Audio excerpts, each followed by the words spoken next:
1200 plus.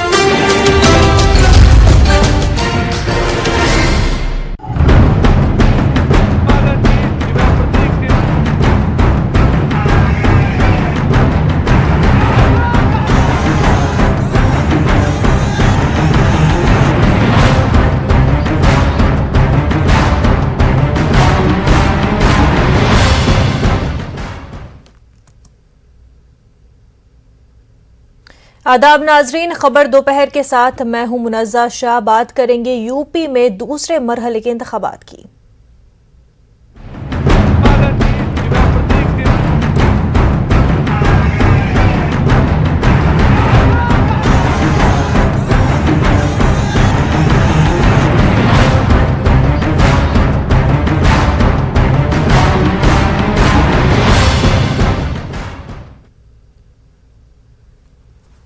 तो नाजरीन, UP की इंतखाबी जंग जारी है। आपको बता दें, कल पहले मरहले के तहत वोटिंग हुई और अब जो है 14 फरवरी को दूसरे मरहले के तहत 55 सीटों पर वोटिंग होनी है। तो इस दूसरे मरहले के इंतखाबात के लिए, वो पोलिंग के लिए जो है तमाम तर सियासी पार्टियों ने भी अपनी जद्दोजहद, अपनी मुहिम तेज कर दी है। तमाम तर सियासी पार्टियां जो है तशहीरी मुहिम में जुटी हुई है। चाहे हम बीजेपी की बात करें, जहां पर वजीर आजम नरेंद्र मोदी हो, अमित शाह, तमाम तर बड़े चेहरे जो है इंतखाबी रैलियों में जुटे हुए हैं, मुहिम में जुटे हुए हैं कि किस तरह से लोगों के पास जाए, वोट मांगे और वोट की अपील जो है बीजेपी के बड़े बड़े चेहरे ग्राउंड पर जाकर लोगों से अपील कर रहे हैं। साथ ही आपको बता दें, ऑपोजिशन पार्टियां भी तेजी से मुहिम में जुटे हुए हैं, तशहीरी मुहिम में जुटे हुए हैं, लोगों तक जा रहे हैं, वोट की अपील कर रहे हैं। आपको बता दें कि जहां जश्न मनाया जा रहा है जमहूरियत का, उत्तर प्रदेश में लोग बढ़ चढ़कर इस जमहूरियत के जश्न में हिस्सा भी ले रहे हैं। कल हमने देखा कि किस तरह से लोग जो है बढ़ चढ़कर इंतखाबी मुहिम में हिस्सा लिए, वोटिंग में हिस्सा लिए। आपको बता दें कि पीएम मोदी कासगंज में रैली करने वाले हैं, तो अमित शाह शाहजहांपुर और बरेली में रैली करेंगे और बीजेपी के लिए अवाम से वोट की अपील करेंगे। और एक तरफ जहां बीजेपी लगातार वोटरों को रागिब करने की कोशिश कर रही है, तो ऑपोजिशन पार्टियां भी जोश खरोश के साथ मैदान में है। इसी ज़मन में आज अखिलेश यादव रामपुर का दौरा करेंगे और पार्टी के हक में वोट की अपील करेंगे। इसके अलावा प्रियंका गांधी वीडियो कॉन्फ्रेंसिंग के जरिए पार्टी कारकुनों के साथ जुड़ेंगी और खिताब भी करेंगी। तो एमआईएम के सदर असदुद्दीन ओवैसी भी पीछे नहीं है इस मुहिम में, वो भी तेजी से इंतखाबी मुहिम में हिस्सा ले रहे हैं। इंतखाबी मुहिम के दौरान वो आज सहारनपुर और देवबंद में अवामी रैलियों से खिताब करेंगे। यूपी में अक़लियती तबके की पसमानदगी को लेकर असदुद्दीन ओवैसी अपनी इंतखाबी मुहिम के दौरान समाजवादी पार्टी और बीजेपी को तनकीद का निशाना बना रहे हैं। अब किसकी तैयारी कितना रंग लाती है, ये 10 मार्च को वाज़ेह हो जाएगा, जब इन इंतखाबात का, इस इम्तिहान का नतीजा सामने आएगा।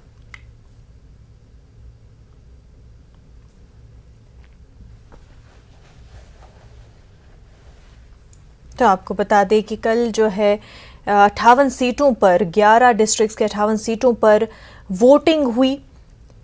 लोगों ने बढ़ चढ़कर इस वोटिंग में हिस्सा लिया। हमने देखा कि सुबह 7 बजे से ही लोग पोलिंग बूथ पर नजर आ रहे थे, बावजूद इसके कि हल्की ठंड भी देखने को मिल रही थी, महसूस हो रही थी लोगों को। लेकिन यहाँ तक कि नाश्ता करने से पहले ही लोग पोलिंग बूथ का रुख कर रहे थे, अपने हक़ राय दही का इस्तेमाल कर रहे थे कि एक सही कैंडिडेट को चुने, एक सही पार्टी को चुने, जो लोगों के मुताबिक उनकी सही पार्टी हो, उनका सही कैंडिडेट हो।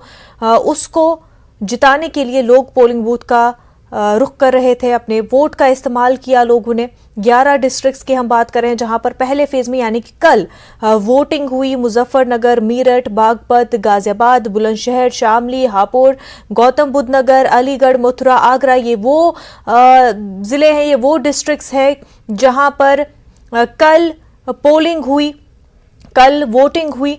और अब जो है दूसरे फेज के तहत 14 फरवरी को स्किप करने की कोशिश में जुटे हुए हैं। हालांकि यहां पर आपको बता दें कि कई पार्टियां मैदान में हैं, आम आदमी पार्टी भी मैदान में है, AIMIM भी मैदान में है, असदुद्दीन ओवैसी भी जो है जोर शोर से तशहीर कर रहे हैं। लेकिन आपको बता दें कि जो असल जंग मानी जा रही है उत्तर प्रदेश में, वो बीजेपी और समाजवादी पार्टी और आरएलडी अलायंस के बीच में मानी जा रही है। हालांकि अगर हम पिछले इलेक्शंस की बात करें, 2017 की जब हम बात करते हैं, तो एक तरफा मुकाबला था, एक तरफा मुकाबला देखने को मिला था। यहां तक कि मुकाबला भी उसे नहीं कहा जा सकता। क्लीन स्वीप बीजेपी ने 2017 में कर दिया था। बिल्कुल ही एक ही तरफ इलेक्शन दिख रहा था और वो वाज़ेह था। रिजल्ट्स भी वही सामने थे और पहले से ही ये कयास आराइयां भी लगाई जा रही थी 2017 में। लेकिन इस बार कुछ तब्दीलियां देखने को मिल रही है। इस बार का जो मौसम है चुनाव का, वो बदला हुआ नजर आ रहा है। उसकी कई वजह हैं। कोरोना के दौरान जिस तरह के सूरत हाल उत्तर प्रदेश में देखने को मिले, जिस तरह से लाशें नदियों के किनारे देखने को मिली, ऑक्सीजन की जो कमी हुई, हेल्थ इंफ्रास्ट्रक्चर की जो धज्जियां उड़ी, और बेरोजगारी का बड़ा मसला, बेरोजगारी और महंगाई का मसला, ये तमाम तर फैक्टर्स है जिस वजह से इस बार जो रुख है यूपी इलेक्शन का वो बदला हुआ नजर आ रहा है। वहीं आपको बता दें, कांग्रेस जनरल सेक्रेटरी प्रियंका गांधी ने कल बिलासपुर कांग्रेस उम्मीदवार की हिमायत में एक जलसे-आम से खिताब किया। जलसे-आम से खिताब करते हुए प्रियंका गांधी जी ने अवाम से अपील की कि बीजेपी हुकूमत रोजगार पर बात क्यों नहीं करती। किसानों का कत्ले-आम हुआ है, आज कातिल को जमानत मिल जाती है, फिर बीजेपी किस बात पर ताल ठोक रही है। तो इनके मंत्री के पुत्र ने 6 किसानों को कुचला, क्या उसने अपना इस्तीफा दिया? हमारे प्रधानमंत्री जी बहुत नेक हैं, सब कहते हैं बहुत अच्छे हैं, बहुत नेक हैं, तो उन्होंने इस्तीफा क्यों नहीं मांगा? इस्तीफा क्यों नहीं मांगा अपने मंत्री से? क्या देश के प्रति कोई नैतिक जिम्मेदारी नहीं थी उनकी? आज उस लड़के को जमानत मिली है, थोड़े ही दिनों में खुल के घूमेगा फिर से, जिसने आपको कुचल डाला। इस सरकार ने किसको बचाया? उन किसानों के परिवारों को बचाया? उनकी जो पुलिस थी, प्रशासन थी, कहां थी वो जब उनको कुचला? कहीं नहीं थी। मैं बताती हूं कहां थी। जब हम जैसे लोग वहां उनके परिवारों से मिलने जा रहे थे तो हमें रोकने में लगी थी। पूरी तमाम प्रशासन, तमाम पुलिस सड़क पे खड़ी थी, बीच रात तक, 4-4 बजे तक। हम किसका नुकसान करने जा रहे थे?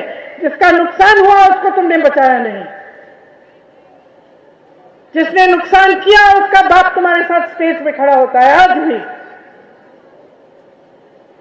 एक प्रधानमंत्री, एक सरकार की एक नैतिक जिम्मेदारी होती है अपने देश के प्रति। उस जिम्मेदारी को निभाना उसका धर्म होता है।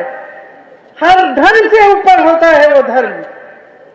और जो नेता, जो प्रधानमंत्री, जो सरकार उस धर्म को निभाना नहीं जानती, उस सरकार को नकारो।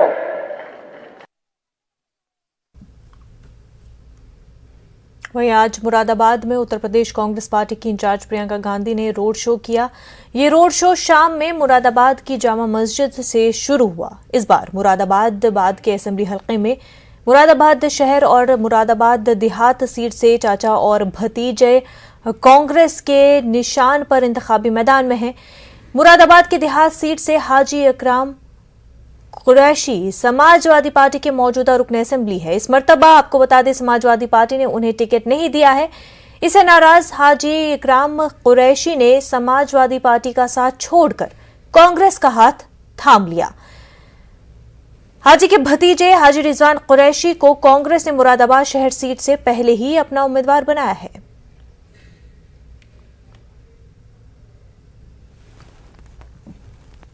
कासगंज से हमारे नुमाइंदे अजेंद्र हमारे साथ जुड़ चुके हैं। अजेंद्र, कासगंज में वजीर आजम इंतखाबी मुहिम दूसरे फेज के लिए तैयार करने जा रहे हैं। ऐसे में क्या तैयारियां, कैसा माहौल कासगंज में देखने को मिल रहा है?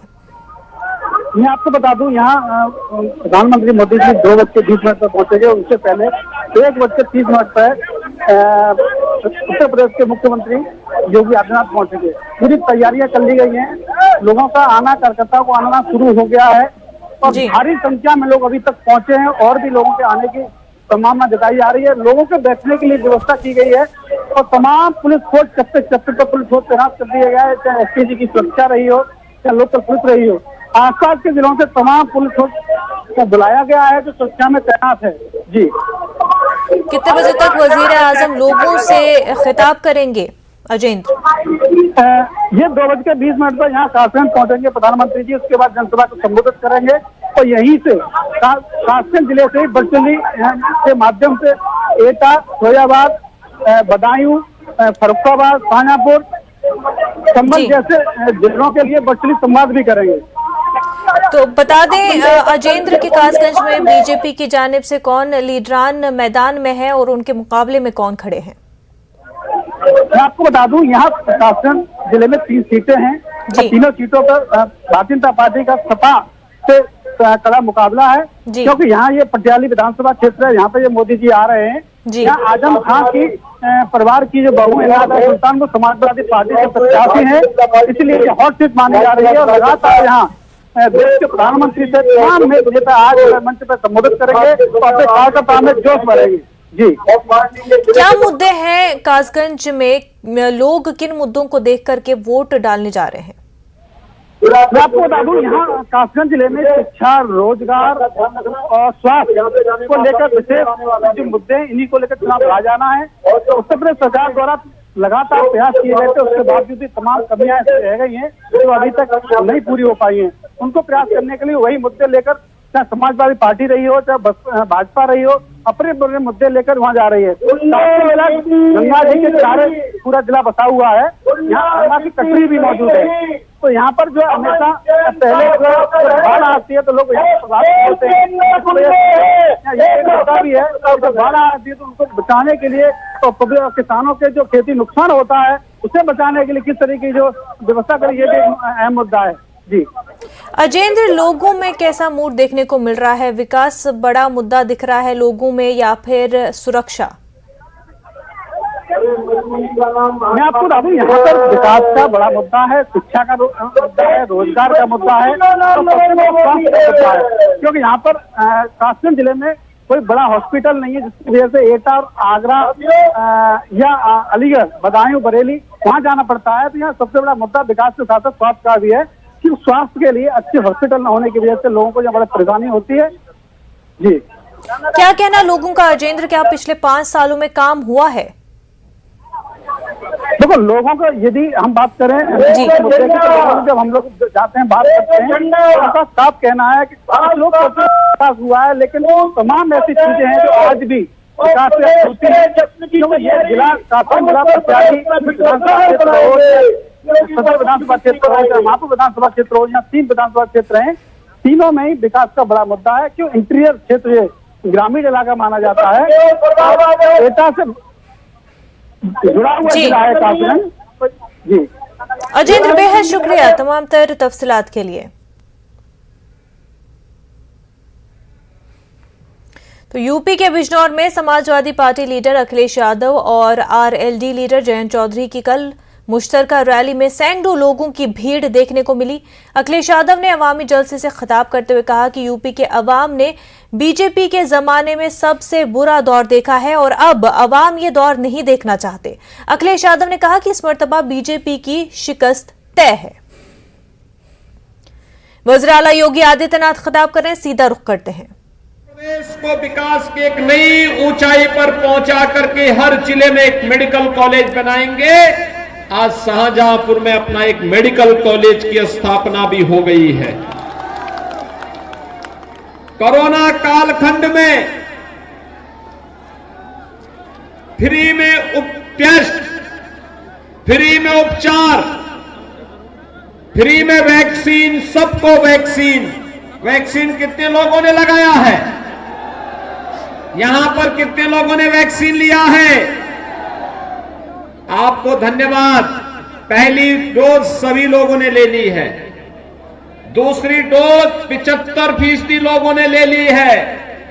जो लोग वैक्सीन के खिलाफ दुष्प्रचार करते थे, कहते थे कि यह भाजपा का वैक्सीन है, मोदी वैक्सीन है, अब समय आ गया है जब इस भाजपा की वैक्सीन ने, मोदी वैक्सीन ने कोरोना से हमें बचाया है, तो विरोधियों को जवाब दीजिए। जो इस वैक्सीन के खिलाफ दुष्प्रचार करते थे, उनको जवाब दीजिए कि जब मोदी वैक्सीन और भाजपा वैक्सीन बचाएगी तो वोट भी उन्हीं को देंगे।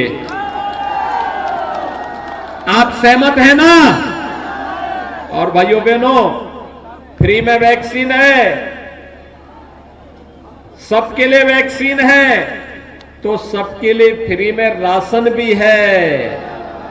डबल इंजन की सरकार है तो डबल डोज राशन की भी दे रहे हैं। राशन 2 बार फ्री में मिल रहा है ना महीने में। खजांची मंत्री यहीं के हैं, खन्ना जी, और उन्हीं से हमने स्वीकृत करा करके कहा कि पहले ये स्वीकृत करो तब शाहजहांपुर में जाना।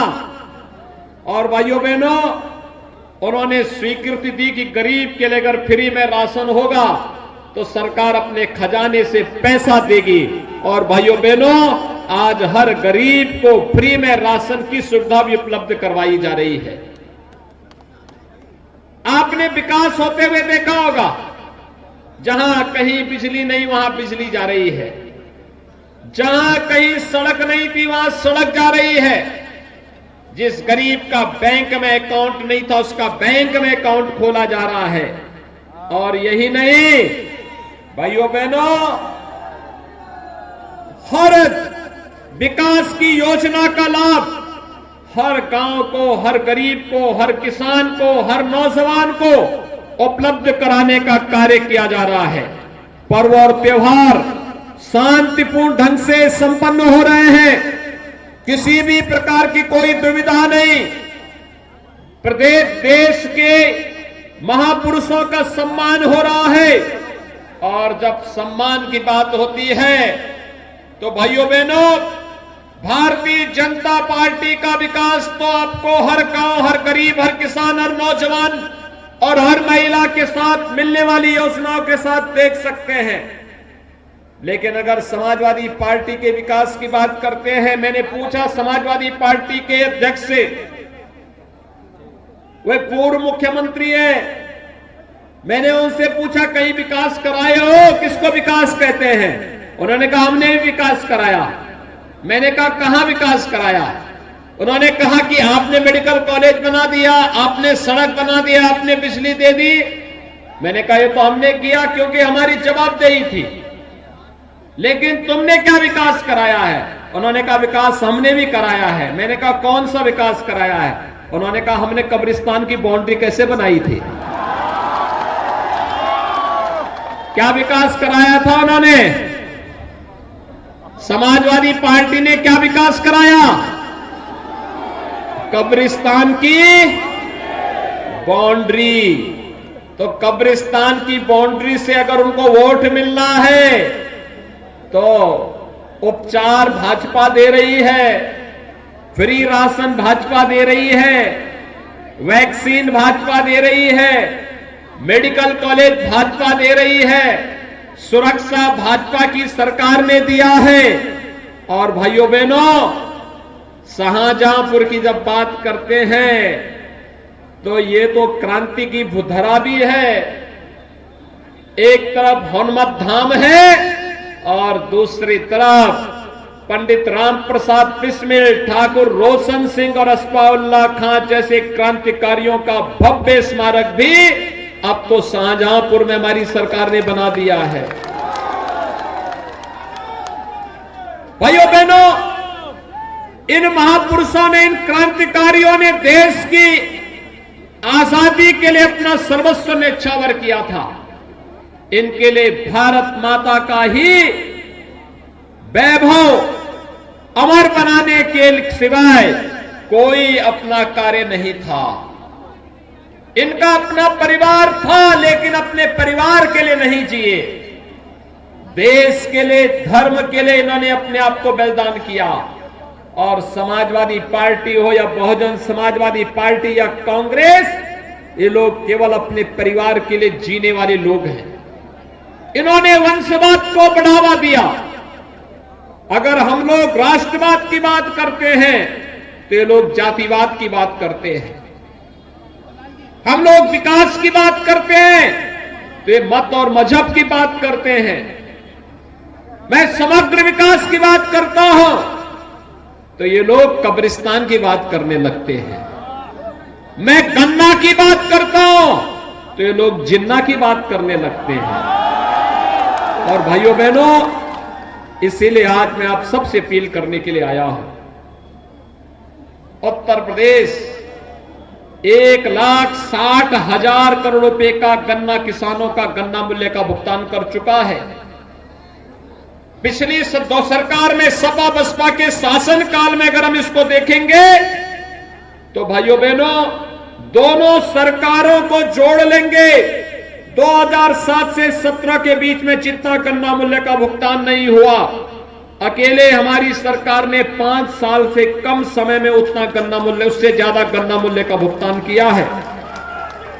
अगर मैं आपको बताऊं कि शाहजहांपुर में समाजवादी पार्टी की सरकार के समय, बसपा की सरकार के समय 1364 करोड़ रुपए का गन्ना मूल्य का भुगतान हुआ था। समाजवादी पार्टी की सरकार के समय 2,900 करोड़ रुपए का भुगतान हुआ था और भारतीय जनता पार्टी की डबल इंजन की सरकार ने 5,574 करोड़ रुपए का गन्ना मूल्य का भुगतान अकेले शाहजहांपुर में किया है। भाइयों बहनों, फर्क साफ है। समाजवादी पार्टी की सरकार के समय आतंकवादियों के मुकदमों को वापस लिया जाता था। अयोध्या में राम जन्मभूमि पर आतंकी हमला करने वाले आतंकवादियों पर ये लोग कितनी रहम करते थे, इनकी संवेदना आतंकवादियों के प्रति थी। उनके मुकदमों को ये लोग वापस लेते थे। लेकिन भारतीय जनता पार्टी की डबल इंजन की सरकार जब आई, पहला काम भारतीय जनता पार्टी की डबल इंजन की सरकार ने अन्नदाता किसानों के कर्ज माफी के लिए किया था। और आपके योगी आदित्यनाथ रैली से खिताब कर रहे थे। कर्नाटक की अगर हम बात करें, कर्नाटक हिजाब तनाजे पर सुप्रीम कोर्ट ने फौरी समाज से इनकार कर दिया है। कर्नाटक हाईकोर्ट के अबूरी हुक्म को सुप्रीम कोर्ट में चैलेंज किया गया था। सुप्रीम कोर्ट ने कर्नाटक हाईकोर्ट के अबूरी हुक्म को चैलेंज करने वाली अर्जी पर फौरी समाअत करने से इनकार कर दिया। चीफ जस्टिस एनवी रमन्ना की बेंच ने कहा कि हम मुनासिब वक्त पर इस दरख्वास्त की समाअत करेंगे। इसके साथ ही अदालत ने दरख्वास्त दायर करने वालों को मशवरा दिया है कि वो इस मामले को बड़े पैमाने पर न फैलाएं। चीफ जस्टिस एनवी रमन्ना की बेंच ने अर्जी गुजारों से कहा कि वो इसे कौमी मसला न बनाएं।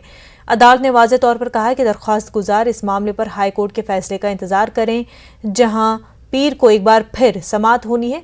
एसजी तुषार मेहता को रोकते हुए सीजेआई ने कहा कि हम तमाम शहरियों के बुनियादी हकूक़ के तहफ़्फ़ुज़ के लिए बैठे हैं।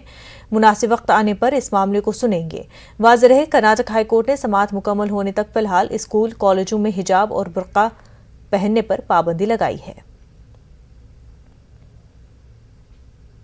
वहीं हिजाब तनाज़ा मुल्क के हर जगह पर शिद्दत इख्तियार करता जा रहा है। हिजाब की तायीद में मालेगांव के कलू स्टेडियम में मुस्लिम खवातीन ने बड़े पैमाने पर धरना दिया है। मालेगांव के मुसलमानों ने आज यौम हिजाब मनाने का ऐलान किया है।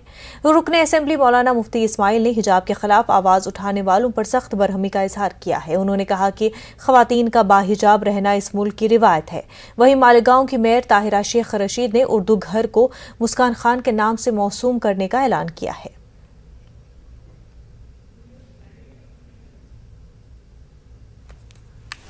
मुस्कान खान, मोहम्मद हुसैन खान, ये हवा की शेरनी बेटी, इसका नाम उर्दू घर को दिया जाए, ऐसा हम महासभा में विषय लेकर ठहराव करके उसको हम मुस्कान खान के नाम से मंसूब करना चाहते हैं। क्योंकि ये जो शेरनी बेटी, ये इतनी बहादुरी से फ़िरका परस्तों की आँख में आग डालकर इसने जो हमारी हवा की बेटियों को जो हौसला बख्शा है और जो हमारे समाज के लिए, हमारे हिजाब के लिए जो लड़ी है, तो उसको इनाम मिलना चाहिए। तो हम उर्दू घर को मुस्कान खान नाम देकर उसको इनाम, उसको ये तोहफा देना चाहते हैं। हिजाब के तौर पर मनाने का एक गुजारिश की है, एक ऐलान किया है और उसका बैकग्राउंड ये है कि हमारे शहर की और जहाँ तक हमारी आवाज़ जाती हो वहाँ तक हर मुसलमान औरत पर्दे के साथ रहे, बेपर्दा अपने घर के बाहर ना निकले, ताकि लोगों तक ये पैगाम जाए कि पर्दा हमारी शरीयत का हुक्म है और हमारा ये आईनी हक़ है, कोई हमसे ये हक़ छीन नहीं सकता। कानपुर में एमआईएम शोबे ख़वातीन की साबिक़ सदर रिया सिद्दीकी ने समाजवादी पार्टी में शमूलियत इख्तियार कर ली है। समाजवादी पार्टी लीडर नरेश उत्तम की निगरानी में वो पार्टी में शामिल हुई। हमारे नुमाइंदे संदीप सविता ने रिया सिद्दीकी से इस मामले पर बातचीत की। ऑल इंडिया मजलिस इत्तेहादुल मुस्लिमीन ने 3 प्रत्याशियों को मैदान में उतारने की घोषणा की थी। उसके बाद जिस तरह से केवल एक ही प्रत्याशी समय मैदान में है, क्योंकि सीसामऊ विधानसभा से जिस तरह से रिया सिद्दीकी मैदान में थी, लेकिन सिंबल ना मिल पाने के कारण जिस तरह से उन्होंने हिस्सा नहीं लिया चुनावी मैदान में, अब उन्होंने समाजवादी पार्टी का दामन थामा है। आइए उनसे बात करते हैं। रिया जी, आपने एमआईएम में आपका नाम आया कि सीसामऊ विधानसभा से आप चुनाव लड़ेंगी, उसके बाद फिर क्या ऐसा हुआ कि आपने नामांकन नहीं कराया? सिंबल ना मिल पाने की वजह से हमने नामांकन नहीं कर पाए थे। तो सिंबल क्यों नहीं मिल पाया? ये आप आला कमान से पूछिए तो ज़्यादा बेहतर होगा कि उन्होंने सिंबल क्यों नहीं दिया। नाम अनाउंसमेंट हमारा कर दिया था, लेकिन उन्होंने सिंबल क्यों नहीं दिया। आप सिंबल लेने गई थी? हम सिंबल लेने चाचा हमारे गए थे। मेरी बात भी जिला यूथ अध्यक्ष कॉन्फ्रेंस पे करवाई गई थी चाचा की, और सभी हम लोग की रिकॉर्डिंग मौजूद है जो वहाँ पर बात हुई थी। अच्छा, जिस तरह से अब समाजवादी पार्टी का दामन थामा है, तो जिस तरह से एमआईएम की जो रणनीति थी, क्या महिलाओं के प्रति क्या ऐसा रहा कि जिस तरह से टिकट नहीं हुआ? क्या देखिए, जो कहते हैं ना कि एक हक का नारा देने वाले, हक की बात करने वाले, खैर करनी और कथनी में फ़र्क होता है, लेकिन समाजवादी पार्टी की जो एक विचारधारा है, जिसके काम को वो बोलता है, जिसे कहते हैं उत्तर प्रदेश के अंदर, तो मैंने उत्तर प्रदेश के विकास के लिए, उत्तर प्रदेश के आवाम के विकास के लिए समाजवादी पार्टी का दामन थामा है। एमआईएम के लिए क्या कहना है? सिंबल क्यों नहीं मिला, उस पर क्या सवाल उठते हैं? सिंबल मुझे पार्टी ने नहीं दिया है, ये वो बता सकते हैं अच्छे से आपको कि उन्होंने हमें सिंबल क्यों नहीं दिया, क्या वजह रही होगी। कहीं ना कहीं शायद किसी ना किसी की सोच रही